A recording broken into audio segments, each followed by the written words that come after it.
దక్షిణాఫ్రికాతో జరిగిన తొలి టెస్టులో భారత్ 30 పరుగుల తేడాతో ఓటమి పాలైంది. 124 పరుగుల లక్ష్యంతో బరిలోకి దిగిన టీమిండియా 93 పరుగులకు పరిమితమైంది. వాషింగ్టన్ సుందర్ 31, అక్షర్ పటేల్ 26, రవీంద్ర జడేజా 18, ధ్రువ్ జురెల్ 13 పరుగులు చేశారు. అయితే మిగతా బ్యాటర్లు సింగిల్ డిజిట్ స్కోర్కే పరిమితమయ్యారు. తొలి ఇన్నింగ్స్ లో బ్యాటింగ్ చేస్తూ మెడనొప్పి కారణంగా మైదానాన్ని వీడిన శుభ్మన్ గిల్ 2 ఇన్నింగ్స్లోనే బ్యాటింగ్ కు రాలేదు. అయితే సైమన్ అర్మన్ 4 వికెట్లు, అలాగే మార్కో 2, కేశవ్ మహారాజ్ 2 వికెట్లు తీసి సౌత్ ఆఫ్రికా విషయంలో కీలక పాత్ర పోషించారు. ఇక అటు తొలి ఇన్నింగ్స్ లో సౌత్ ఆఫ్రికా 159, సెకండ్ ఇన్నింగ్స్ లో 153 పరుగులు తీసింది. టీమిండియా ఫస్ట్ ఇన్నింగ్స్ లో 189, రెండో ఇన్నింగ్స్ లో 93 రన్స్ చేసింది. కాగా బౌమా కెప్టెన్సీలో సౌత్ ఆఫ్రికా ఇంతవరకు ఒక్క టెస్టు కూడా ఓటమి పాలు కాలేదు. దక్షిణాఫ్రికాతో జరిగిన తొలి టెస్టులో భారత్ 30 పరుగుల తేడాతో ఓటమి పాలైంది. 124 పరుగుల లక్ష్యంతో బరిలోకి దిగిన టీమిండియా 93 పరుగులకు పరిమితమైంది.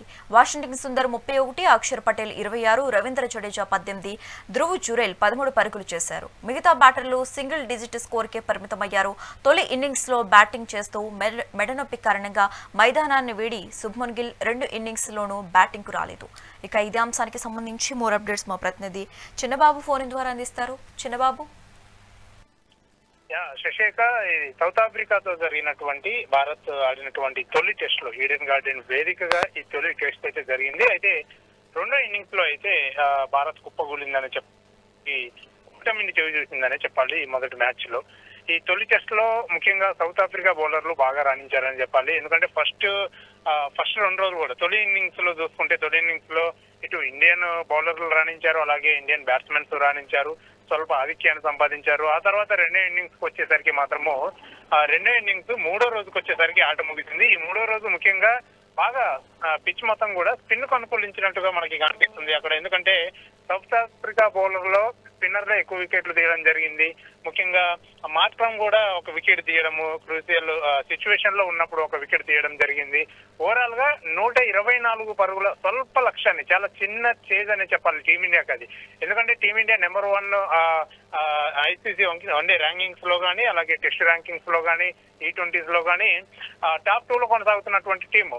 సో ఇటువంటి నేపథ్యంలో టీమిండియా ఆటగాళ్లు 124 పరుగుల్ని చేజ్ చేయలేకపోవడం అనేది టీమిండియా ఆటగాళ్ల వైఫల్యాన్ని మనకు చూపిస్తుందనే చెప్పాలి. ముఖ్యంగా రెండో ఇన్నింగ్స్ లో భారత్ కేవలం 35 ఓవర్లలోనే కుప్పగూలింది. 93 పరుగులకే భారత్ ఆల్అౌట్ అయినటువంటి పరిస్థితి నెలకొంది. ఫలితంగా సౌత్ ఆఫ్రికా అయితే 30 పరుగుల తేడాతో ఘన విజయాన్ని సాధించింది. తొలి ఇన్నింగ్స్ లో 30 పరుగులు వెనకబడి మ్యాచ్ ని గెలవడం సౌత్ ఆఫ్రికా అద్భుత ప్రదర్శనకి ఒక నిదర్శనంగా కూడా చెప్పవచ్చు. ఎందుకంటే చాలా స్వల్ప ఆధిక్యం ఉంది తొలి ఇన్నింగ్స్ లో కూడా.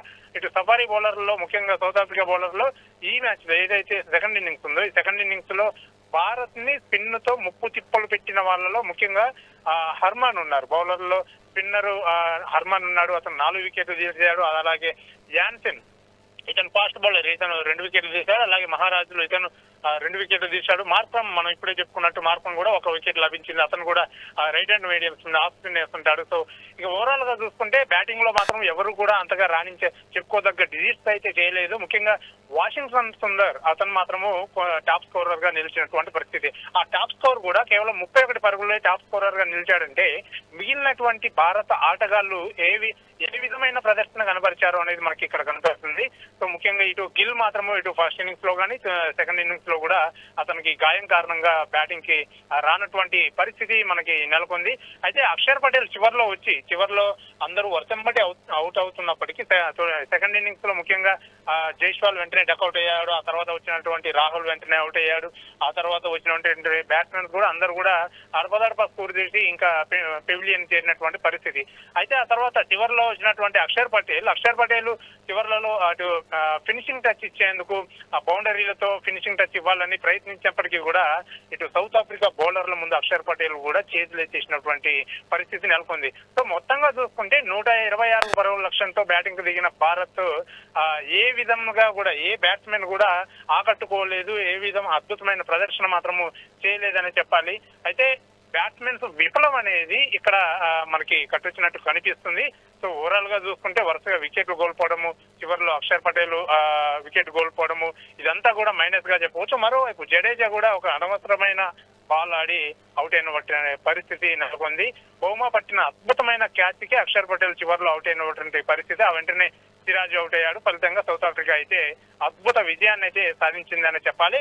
ఇప్పటి వరకు చూస్తుంటే ఏదైతే సౌత్ ఆఫ్రికా కెప్టెన్ బౌమా ఉన్నాడో, బౌమా కెప్టెన్ గా టెస్ట్ ఫార్మాట్ కి కెప్టెన్ గా అయినప్పటి నుండి ఇప్పటి వరకు కూడా ఏ ఒక్క టెస్ట్ మ్యాచ్ కూడా ఓడిపోలేదు. అంటే మంచి ట్రాక్ రికార్డు అతని పేరు మీద ఉంది. సో ఇవాళ ఇండియా 124 పరుగులు స్వల్ప లక్ష్యాన్ని చేజ్ చేస్తుందని అందరూ భావించినప్పటికీ కూడా కథ అడ్డం తిరిగింది. ముఖ్యంగా మూడో రోజు స్పిన్ అనుకున్న దానికంటే మన ఇండియన్ బౌలింగ్ కంటే కూడా సౌత్ ఆఫ్రికా బౌలర్లు అయితే విరుచుకుపడ్డారని చెప్పాలి. సౌత్ ఆఫ్రికా స్పిన్ కి ఒకనొక టైంలో భారత్ విలవిల్లాడిందని చెప్పాలి. ఓవరాల్ గా చూసుకుంటే అయితే మాత్రము తొలి టెస్ట్ లో మాత్రము ఈడెన్ గార్డెన్స్ వేదికగా జరిగినటువంటి తొలి టెస్ట్ లో మాత్రము భారత్ అయితే ఓటమిని చెవి చూసింది. వీటి నుండి తప్పకుండా పాఠాలు నేర్చుకోవాల్సి ఉంటుంది. మరి తర్వాత జరగబోయేటువంటి మ్యాచెస్ లో మరి ఎలా ఆడుతుంది ఏంటి అనేది మాత్రము వేచి చూడాలి శశిరేఖ.